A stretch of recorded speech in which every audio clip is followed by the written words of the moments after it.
আমি ডক্টর গোরাচাঁদ ঘোষ বলছি। সমস্ত ভারতবাসীর বড়দের প্রণাম, সমবয়স্কদের নমস্কার ও ছোটদের স্নেহ ও শুভেচ্ছা জানাই। কংগ্রেস, কমিউনিস্ট, মুসলিম লীগ ও হিন্দু মহাসভার রাজনীতির নেতারা বা পার্টির সদস্যরা আমাদের স্বাধীনতা আনেনি, কেউ আবার স্বাধীনতা চায়নি। এরা নেতাজি ও ৮৭,০০০ ইন্ডিয়ান ন্যাশনাল আর্মির আত্মবলিদানকে কাজে লাগিয়ে নিজেরা নিজেদেরকে স্বাধীনতা সংগ্রামী বলে ভুল ইতিহাস রচনা করেছে। গান্ধী ওয়ার্ল্ড ওয়ার 2 এর সময় আগা খান প্যালেসে, দ্যাট ইজ প্রাসাদ, ও নেহেরু ও অন্যান্য কংগ্রেস ও মুসলিম লীগ নেতারা আম্বেদনগর ফোর্ট বা দুর্গে রাজার হালে থাকতেন। ব্রিটিশ রাজ ওনাদের সমস্ত সুযোগ সুবিধা দিতেন যেমন রাজারা থাকতেন। আমাদের দেশ স্বাধীন হয়েছে 1947-এ, কিন্তু আমাদের ভুল ইতিহাস পড়ানো হয়েছে এবং হচ্ছে। নেতাজি বা আইনে আমাদের দেশ স্বাধীন করেছে, কিন্তু ইতিহাসে কিছুই লেখা নেই। বলা হয়েছে গান্ধী দেশ স্বাধীন করেছে অহিংসা আন্দোলনের দ্বারা। গান্ধীর 1942-এর ভারত ছাড়ো আন্দোলন ছিল একটা সাজানো 3 মাসের ঘটনা। নেতাজির কোনো নাম ইতিহাসের পাতাতে নেই। তাছাড়া নেতাজিকে নেহেরু যুদ্ধাপরাধী বলেছে এবং বিমান দুর্ঘটনাতে নেতাজির মৃত্যু হয়নি বলেছে। কংগ্রেস পার্টি এখনও নেতাজিকে যুদ্ধাপরাধী তকমা দিয়ে দেয়, কিন্তু ব্রিটিশ বা ইউনাইটেড নেশনসের কোথাও ওই যুদ্ধাপরাধীর তথ্য আজ পর্যন্ত নেই। মনোজ কুমার মুখার্জি, মাননীয় মুখার্জি অবসরপ্রাপ্ত কংগ্রেস টুজ বিচারক ও নেহেরুর চামচা, বলেছেন প্লেন দুর্ঘটনাই হয়নি ও নেতাজির তাহেকুতে মৃত্যু দূরের কথা। উনি তো জাপানের রেঙ্কোজি মন্দির, যেখানে নেতাজির চিতাভস্ম রাখা আছে, সেখানে না গিয়েই সব রিপোর্ট লিখে ফেললেন। তাছাড়া তাহলে আগের ব্রিটিশ, আমেরিকান, জাপানিজ ও ইন্ডিয়ান 10টা কমিশন বা এনকোয়ারি রিপোর্ট সব মিথ্যা। রিটায়ারমেন্টের পর আমাদের জনসাধারণের টাকাতে উনি দলবল নিয়ে দেশ বিদেশ ঘুরে বেরিয়েছেন, কিন্তু কোনো বৈজ্ঞানিক বা টেকনিক্যাল বুদ্ধি না থাকার জন্য ভুলভাল রিপোর্ট লিখেছেন ও জমা দিয়েছেন। আমি ওনাকে অনুরোধ করছি আমার ইউটিউব চ্যানেল দেখতে, নেতাজির সম্বন্ধে জানার জন্য। তবে 88 বছরের বয়সে সব স্মৃতি চলে গেছে বলে আমার মনে হয়। নেতাজি 18ই আগস্ট 1945 সালে মারা যাওয়ার পর ওনার চিতাভস্ম 18ই সেপ্টেম্বর জাপানিজ রেঙ্কোজি মন্দিরে রাখা আছে। ওই মন্দিরের প্রিস্ট অর্থাৎ পূজারী তার আত্মার শান্তি কামনা করেন প্রত্যেক দিন পুজো দিয়ে। অটল বিহারী বাজপেয়ীও ওইখানে গিয়ে নেতাজির আত্মার শান্তি কামনা করেছিলেন। যে অটল বিহারী বাজপেয়ী ওই মনোজ মুখার্জি কমিশনের মনোজবাবুকে নিয়োগ করেছিলেন। এটা নেতাজির দুর্ভাগ্য যে কলকাতার বোসবাবুরা ওনার শ্রাদ্ধ শান্তি করতে পারেননি গান্ধী ও নেহেরুর কথা শুনে। রেঙ্কোজি মন্দিরে নেতাজির স্ট্যাচু আছে ও সোনা দিয়ে নির্মিত উর্নে নেতাজির চিতাভস্ম রাখা আছে সেই 1945 সাল থেকে। আমার আজকের ইউটিউবটি হলো নেতাজির অস্থিভস্ম নিয়ে। আমি খুব গর্বিত যে আমি ওনার আত্মার শান্তি কামনা করতে ও মন্দিরে অনেকবার গেছি। ইচ্ছা আছে নেক্সট ইয়ারেও যাওয়ার এবং ডক্টর ইয়েজিমার সাথে সাক্ষাৎ করার, কারণ ওনারও বয়স হচ্ছে এখন 79 বছর।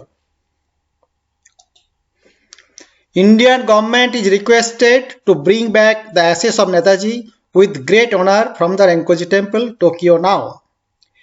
নেতাজির চিতাভস্ম টোকিওর রেঙ্কোজি মন্দির থেকে সসম্মানে ভারতবর্ষে আনা হোক।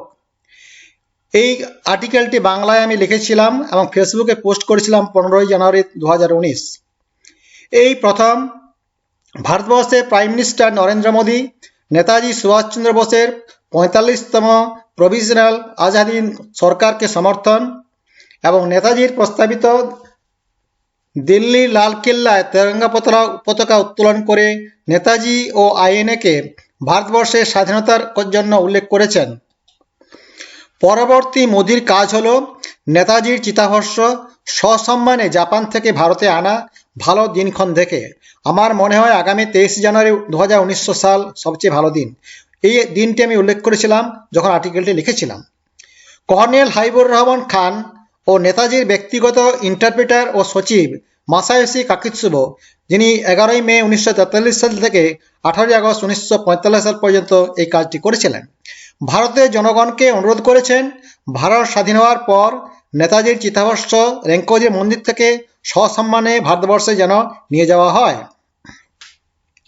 On 24th of 8, 1945, Habibur Rahman Khan gave a statement. I have requested the army authorities to arrange for the removal of the ashes to Tokyo, where they can be kept in a safe place, and from where at a later date they will be removed to India. On 23rd of January 1977, Masayoshi Kakitsubo wrote in his paper presented at the Netaji Research Bureau, Calcutta, it is reported that Netaji was burned seriously and died a few hours later on August 18, 1945, leaving the following words to Colonel Habibur Rahman Khan. I do not think I will survive this accident. When you go back, tell my countrymen that I fought to the last for the freedom of my country, and no power on earth could now keep our country in bondage any longer. They should continue the struggle. India will be free before long. While I was serving as Japanese ambassador to Pakistan from 1962 to 1965, I had the opportunity of meeting Colonel Habibur Rahman Khan and General Kiani. Also he quoted, I hope that Netaji will be given his rightful place among the great Indian patriots of history. Netaji ব্রিটিশের সাথে যুদ্ধে অসহযোগিতার কারণে British ও কংগ্রেস নেতাজিকে গৃহবন্দী করে মারার plan করেছিল। তাই ভারতের স্বাধীনতার জন্য নেতাজি 16 জানুয়ারি 1941 সালে কলকাতার এলগিন রোডের বাড়ি থেকে ছদ্মবেশে গ্রেট এসকেপ করে জার্মানিতে পৌঁছান, ভায়া আফগানিস্তান ও সোভিয়েত রাশিয়া হয়ে। হিটলারের সাথে মতের মিল না হয় এবং সামরিক সাহায্য না পেয়ে নেতাজি তার শিশুকন্যা ও ওয়াইফকে জার্মানিতে রেখে 11 মে 1943 সালে টোকিও পৌঁছান। সেই সময় দ্বিতীয় বিশ্বযুদ্ধ শুরু হয়েছে। সারা বিশ্বে সেই সময় একটা অশান্ত পরিবেশ। নেতাজিকে জাপান সরকার ভারতের স্বাধীনতার জন্য সব রকম সাহায্যের প্রতিশ্রুতি দেয়। জাপান সরকার ভারতের কাছ থেকে ধর্মের ধার শোধ করতে চেয়েছিল, কারণ হলো জাপানের বুদ্ধ ধর্ম ভারত থেকে গৃহীত। জাপান সরকার টোকিও ও কেমব্রিজ বিশ্ববিদ্যালয়ের গ্র্যাজুয়েট মাসায়োশি কাকিৎসুবোকে মাকা নেতাজির ইন্টারপ্রেটার নিযুক্ত করে। পরে উনি নেতাজির ব্যক্তিগত সচিব ছিলেন নেতাজির মৃত্যুদিন পর্যন্ত। মাকা কলকাতার জাপানিজ কনসুলেট জেনারেল অফিসে ভাইস কনসুলার পদে 1936 সাল থেকে 1937 সাল পর্যন্ত কাজ করেছেন এবং অনেক কংগ্রেস নেতাকে ব্যক্তিগতভাবে চিনতেন। মাকা দ্বিতীয় বিশ্বযুদ্ধের পর অস্ট্রেলিয়া, সুইজারল্যান্ড, পাকিস্তান ও অন্যান্য ইউরোপিয়ান দেশে জাপানিজ অ্যাম্বাসেডর ও হাই কমিশনার পদে কাজ করেছিলেন। পরে Japanese deputy minister United Nations new York পদ থেকে অবসর গ্রহণ করেন। 1995 সালের মার্চ মাসের এক সন্ধ্যায় আমি মাকার ও ওনার ছেলে ডক্টর হিরোশি ইয়াজিমা ওনার টোকিওর বাড়িতে নেতাজি সম্পর্কে আলোচনা করি। আলোচনা প্রসঙ্গে মাকা বলেন, ভারতবর্ষে নেতাজির দুইটি এনিমি আছে। 1 নম্বর এনিমি হলো ভারতীয় কংগ্রেস পার্টি এবং 2 নম্বর হলো কলকাতার বোস ব্রাদার্স। ডক্টর হিরোশি ইয়াজিমার আন্ডারে আমি এপ্রিল 1993 সাল থেকে মে 1999 সাল পর্যন্ত জাপান সরকারের এসটিএ ও নেদো ফেলো হিসাবে পদার্থবিদ হয়ে হাইটেক ফেমোটোটেক্সিক্যান টেকনোলজি পদে নিয়ে গবেষণা করি। ওই সময় আমি বহুবার রেঙ্কোজি মন্দিরে ডক্টর ইয়াজিমার সাথে গেছি ও নেতাজির আত্মার প্রতি প্রণাম ও শ্রদ্ধা জানিয়েছি। 1999 সালে জাপান থেকে অস্ট্রেলিয়া ফেরার সময় ডক্টর ইয়াজিমা ওনার বাবার একটি নেতাজিকে নিয়ে ফটো অ্যালবাম ও কিছু অপ্রকাশিত আর্টিকেল আমাকে দেন এবং বলেন, যখন ভারতে কংগ্রেস সরকার থাকবে না তখন নেতাজিকে নিয়ে একটি বই লিখতে হবে। আমি অস্ট্রেলিয়াতে ফিরে সংসার ও কর্ম নিয়ে ব্যস্ত হয়ে পড়ি। নেতাজিকে নিয়ে অ্যালবাম ও আর্টিকেল আমার বুকশেলফে রাখা আছে। যদিও ডক্টর ইয়াজিমার সাথে ইমেল ও ফোনে যোগাযোগ ছিল বা এখনো আছে। গত বছর আমরা নেতাজিকে নিয়ে একটি বই লিখি, ebook unknown facts of Netaji, Japan and South East Asia, সারা পৃথিবী জুড়ে আমাজন পাবলিশার্স বইটি প্রকাশিত করে 19শে সেপ্টেম্বর মহালয়া দিনে অস্ট্রেলিয়া থেকে। তাছাড়া হার্ড কাভার বইও ভারত থেকে ডিসেম্বরে প্রকাশিত করি আমি নিজে। বই দুটি মাকাকে উৎসর্গ করা হয়েছে এবং ডক্টর ইয়াজিমা ফরওয়ার্ড করেছেন। এই বই দুটি হলো নেতাজিকে নিয়ে গবেষণামূলক গ্রন্থ, যেখানে নেতাজি ও মাকার 50টি বিরল সাদা কালো ফটোসহ নির্ভুল তথ্য দিয়ে নেতাজি আইনে এবং নেতাজির 18 আগস্ট 1945 সালে তাইহোকুতে মিলিটারি বিমান দুর্ঘটনায় পরলোক গমন সারা বিশ্বকে জানানো হয়েছে। নেতাজির চিতাভস্য 18 সেপ্টেম্বর 1945 সাল থেকে রেঙ্কোজি মন্দিরে রাখা আছে। ভারতের প্রায় সব প্রাইম মিনিস্টার রেঙ্কোজি মন্দিরে গিয়ে নেতাজির আত্মার প্রতি শ্রদ্ধা জানিয়েছেন। টোকিওতে নিযুক্ত ভারতের হাই কমিশনাররা প্রায় প্রতি বছর নেতাজির মৃত্যু দিবসে রেঙ্কোজি মন্দিরে গিয়ে আয়োজিত অনুষ্ঠানে যোগদান করেন। নেতাজির মৃত্যু গান্ধী ও নেহেরু মেনে নিতে পারেননি। নেহেরু 27শে ডিসেম্বর 1945 সালে তৎকালীন ব্রিটিশ প্রধানমন্ত্রী ক্লেমেন্ট এটলিকে একটি চিঠি লেখেন এবং বলেন, নেতাজির মৃত্যু হয়নি, রাশিয়া স্তালিনের নিকট আত্মগোপন করে আছে, আপনারা ওই যুদ্ধাপরাধীকে নেতাজির ব্যাপারে ব্যবস্থা নিন।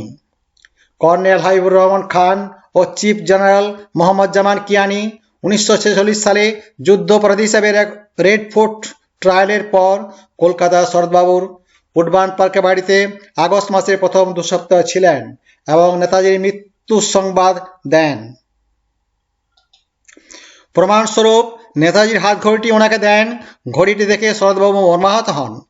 Lord Mountbatten British IB lieutenant colonel general John ফিগিসের সাহায্যে 22শে আগস্ট 1946 সালে জানতে পারেন নেতাজি সত্যই মৃত।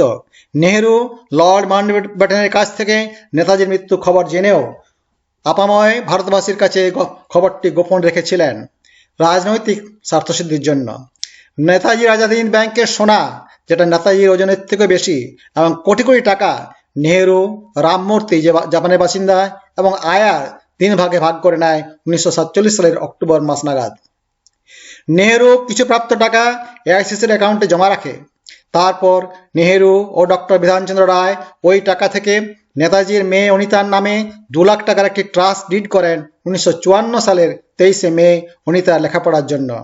ওই ট্রাস্ট ডিডে স্পষ্টভাবে কমপক্ষে 4 বার লেখা আছে লেট শ্রী সুভাষচন্দ্র বোস।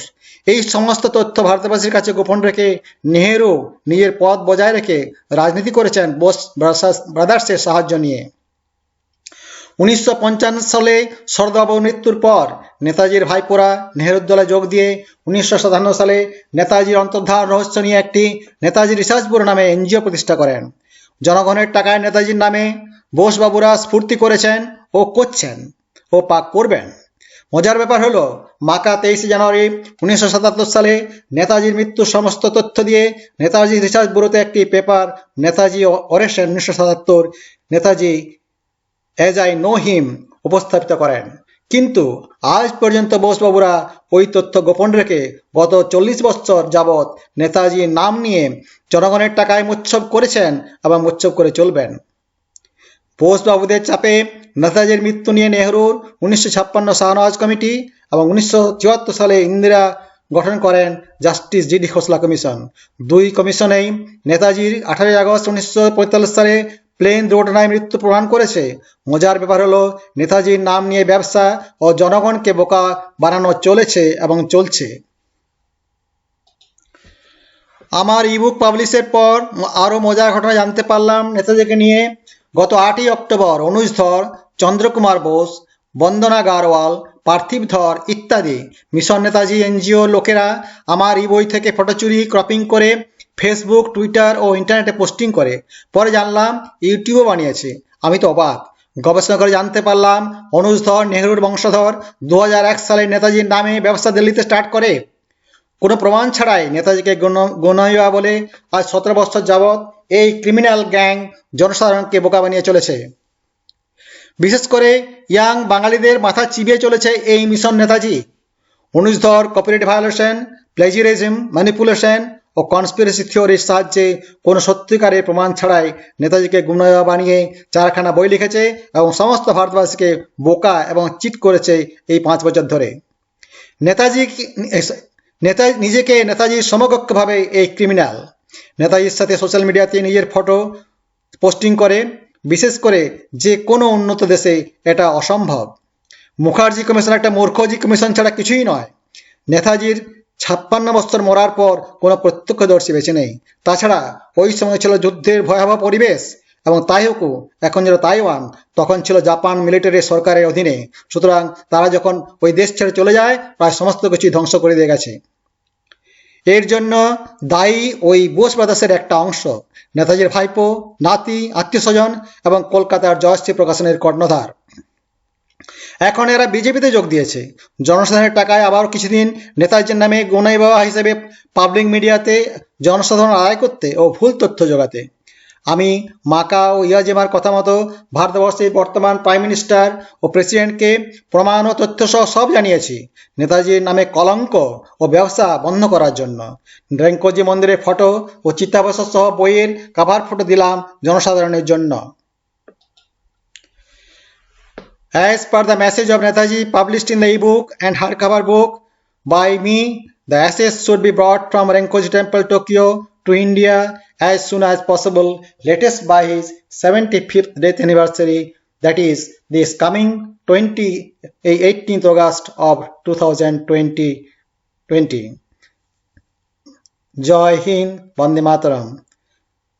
এই প্রসঙ্গে জাস্ট বলেই, এই আর্টিকেলটি আমি যেহেতু বাংলায় লিখেছিলাম আনন্দবাজার ও বর্তমানে 8ই নভেম্বর 2018 পাঠিয়েছিলাম, কিন্তু ওরা পাবলিশ করতে রাজি হয়নি।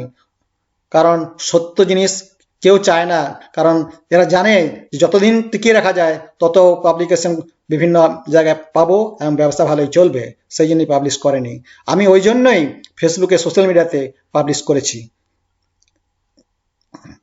এবং এই কভার পেজটি হলো হার্ড কভার বইয়ের, যেটা আমার নিজের বাঁকুড়া থেকে ডিসেম্বর 2017 সালে পাবলিশ করেছিলাম এবং ভারতবর্ষের সমস্ত বিশ্ববিদ্যালয়, কলেজ, সেন্ট্রাল লাইব্রেরিকে দান করেছি বা করব। কারণ আমাজন পেপার ব্যাগ সুন্দর গত নভেম্বরে মাসে দারুণ সুন্দরভাবে পাবলিশ করেছে এবং আমি খুব খুশি। ওই বইটি আপডেটেড ঘটনা সমস্ত পাবলিশ করা হয়েছে। আমার এই ইউটিউবটি আমার কপিরাইটেড ইবুক এবং পেপার বুক থেকে বানানো, যে বইগুলোর লিঙ্ক উপরে দিলাম। এই লিঙ্ক থেকে আপনারা বিনা পয়সায়, জাস্ট ইন্টারনেট থাকলেই এই বইয়ের সামারি এবং before all the summaries ebook and paperback book বিনা পয়সায় দেখতে পাবেন এবং পড়তে পারবেন। জয় হিন্দ, বন্দে মাতরম।